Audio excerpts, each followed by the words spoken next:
we saw that picture that all African leaders went to Rome, apart from a few. Our president himself was there, Ruto. So every leader you see going to Rome, that leader is a sellout. He has already sold out himself to the anti-Messiah.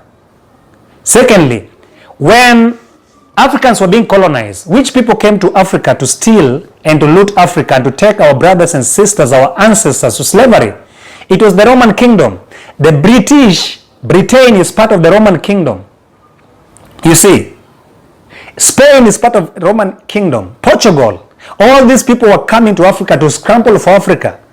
Because Africa is the promised land. It has everything that we need. The gold, the weather, the culture, the people. We had the Creator himself in Africa. Because the Messiah was born here in this continent. Revelation 1:15 talks about the Messiah being a black man. Daniel chapter 10 verse 6 talks about the Father being a black man. The Father and the Son look the same exactly, how the scriptures. And we know the continent of Africa is the continent of black people. When you see these red people and the white people in Africa, those are strangers and invaders. They came here through slavery. They came here to loot. One purpose brought them here. They didn't come here to trade or to enjoy the weather or to learn. They came here to learn and to steal. Then to come back with their Bible. They came here to continue with their suppression. So whatever you saw in Italy is like they have already come to Africa. They have taken everything. Now we are going back to them again with our money, the remaining money, the remaining wealth that we have left with. The decoy presidents that they put in power. In fact, when you see these presidents going to Rome, it is Rome who put them in power, not the people. It is Rome who raised them to power to be their decoy so that they can steal on their behalf. And that's why you see these countries that are in connection with Rome. It is full of poverty and confusion. So now they're telling us that Africans can come together, and we don't want Africans to go to Europe. We want them to remain in Africa so that we can mobilize resources. Who destroyed Africa? It is the Rome that destroyed Africa. Who stole from Africa? Rome stole from Africa. Now we are going back to Rome. It's ridiculous. People have lost their mind. Africa need to be separated from Rome because Rome is the enemy. We are the people of the Bible. We are the target. We are the promise. We are in the promised land. We need to disconnect with themselves and to tell them, whatever you've stolen from me, return whatever you've stolen. Because if you catch a thief has to return. The scripture says he has to pay 7 times of what he stole, or else you will pay with this dear life. So if they can't pay, they have to die. Because that is the fate of a thief and a criminal. So we no longer go to Europe. Africa need to be built. People need to stay in Africa. Those people who are in Europe, our brothers and sisters in America, in wherever, England, they need to come back home with the resources they are made because it belongs to us.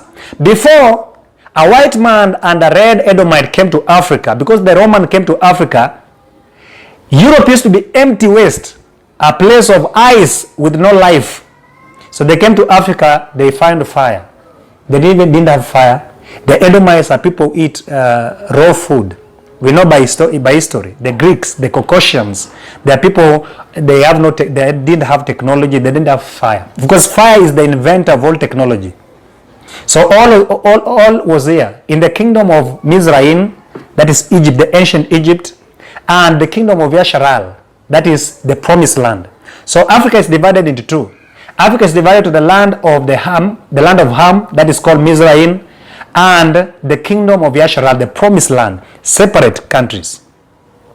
So what the Romans are doing, they're doing what the Egyptians did, enslaving the true sons of Yahuwah, the people of the Bible. That's why America is called Egypt, because they have taken all the gods, Semiramis, Isis, Osiris, they took them there as the symbol of their authority. And now they have embarked on what those people are doing, enslaving the sons of Jacob. So now this has to stop, because enough is enough. I think Africans have taken enough shit from these people. Can we say enough is enough? Can we say enough is enough for the sake of our children and for the sake of the prosperity of an African man? Since when shall we bow down to people who hate us? Criminals. They don't have plan for us. These corrupt leaders who are there, look at them. Very corrupt. Top corrupt leaders are in Rome right now. They are gathering. Now they are planning how to haste Africans again. They're coming here with a plan to steal from you. These people are animals. They are thieves, murderers and rapists. Useless human beings who intend only to harm an African man. So forget about the Rome. That is nonsense. Me, I don't care. Even if you want to kill me, I don't even give a hoot. I will die. Somebody else will take my place. The fire will not stop until you leave us alone. Go to your place, your dry place. You have stolen enough. Why don't you just take whatever you've stolen? Then you stay with it. Why do you want? You still want more? Enough is enough.